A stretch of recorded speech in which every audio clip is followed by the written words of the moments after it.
तो हमारा अगला प्रश्न जो है साधारण ब्याज पे है। पढ़ते हैं प्रश्न को।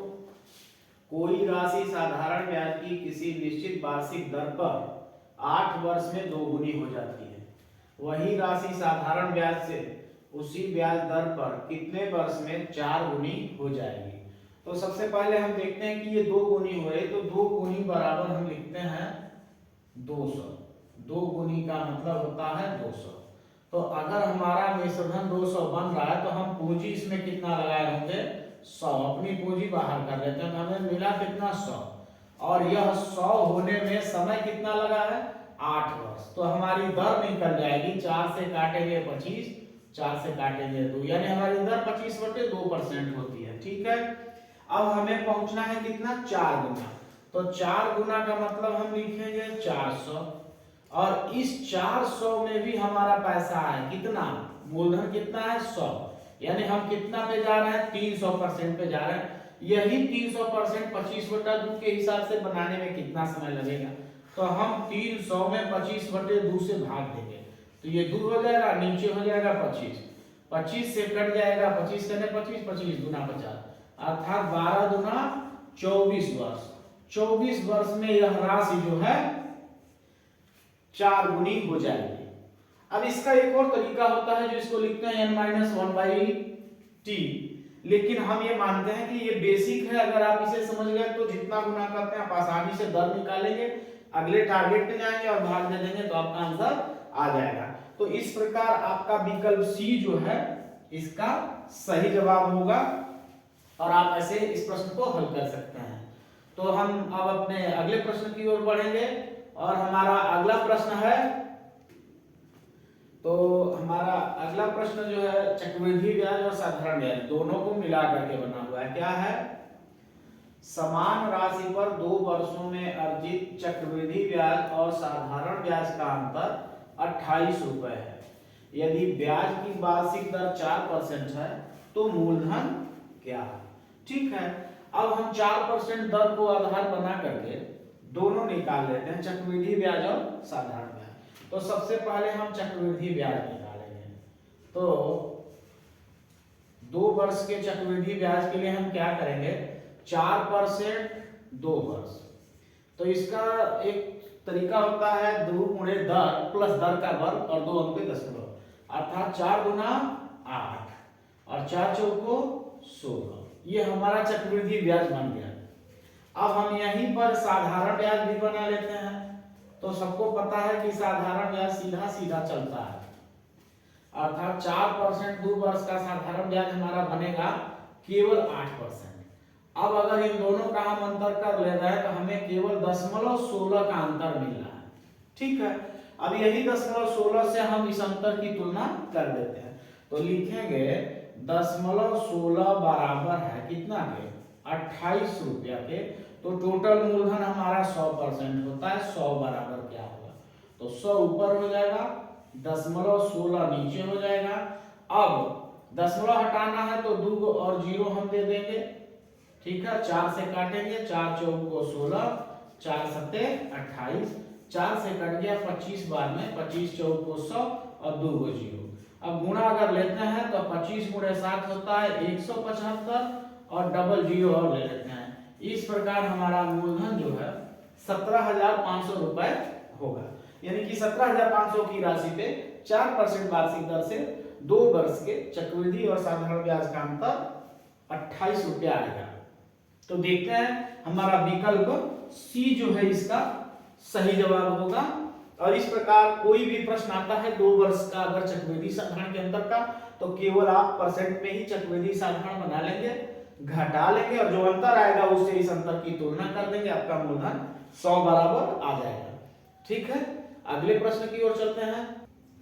तो हमारा अगला प्रश्न जो है आप देखते हैं, ये आयु संबंधी पे आधारित है। तो प्रश्न को पढ़ा जाए। प्रश्न है, ए और बी की आयु का अनुपात 5 संबंधी 2 है। उनकी आयु का योग 63 वर्ष है। 9 वर्ष बाद उनकी आयु का अनुपात कितना होगा। काफी मतलब अनुपात पे ही ये सवाल है, देखते हैं क्या होगा इसका आंसर।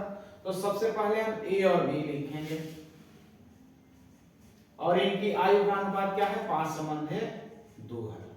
ठीक है, अब इनकी आयु का योग दिया है 63 वर्ष, तो हम इसके हिसाब से 63 को बांट लेते हैं।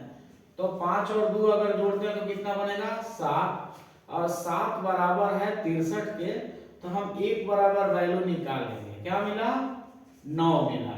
अब इस 9 के हिसाब से हम दोनों की उम्र पता कर लेंगे। तो 5 वाले का एक का आयु हो गया 9 × 6 45 वर्ष, और अगर बी का निकालते हैं तो 2 × 9 करेंगे 18 वर्ष।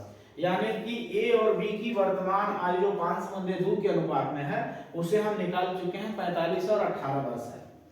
अब ये कह रहे हैं 9 वर्ष बाद उनकी आयु का अनुपात क्या होगा, तो 9 वर्ष बाद जब जाना होगा तो दोनों लोगों की आयु 9 साल आगे बढ़ेगी। तो 45 वाले में भी 9 जोड़ेंगे, 18 वाले में भी 9 जोड़ेंगे। तो 45 और 9 जोड़ेंगे तो ये हो जाएगा 54, 18 और 9 जोड़ेंगे तो हो जाएगा 27। ये तो इनकी आयु होगी 9 वर्ष बाद की। अब इसको हम अनुपात में, जो कि छोटा हो सकता है, तो कर देंगे।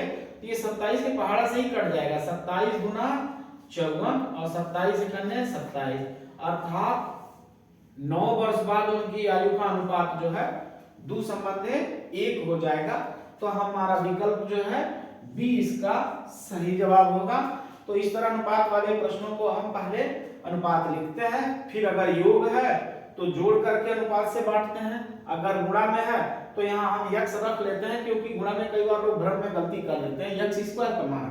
तो इस तरह इन प्रश्नों को आप आसानी से हल कर सकते हैं।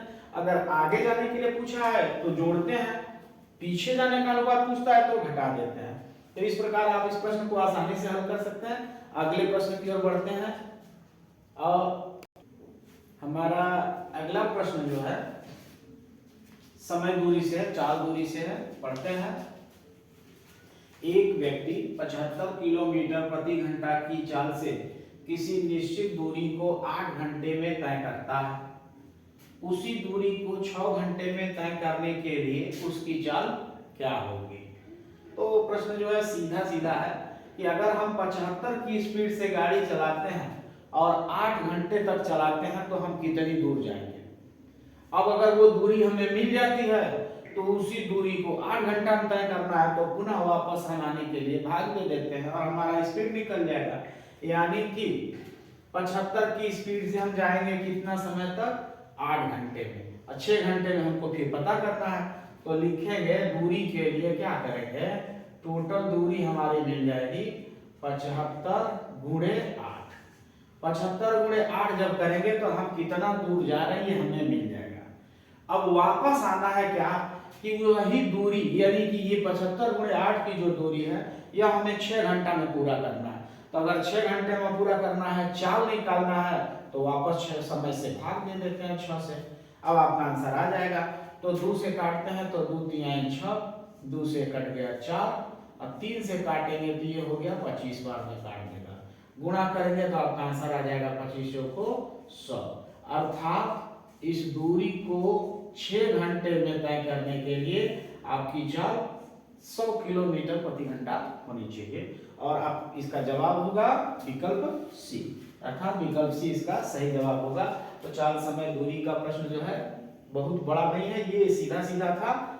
और कोशिश करते हैं कि आपको हमारा ये वीडियो पसंद आएगा। फिर से एक बार पुनः आपसे प्रार्थना है, रिक्वेस्ट है कि ज़्यादा से ज़्यादा सब्सक्राइब करें, लाइक करें, शेयर करें, कमेंट करें।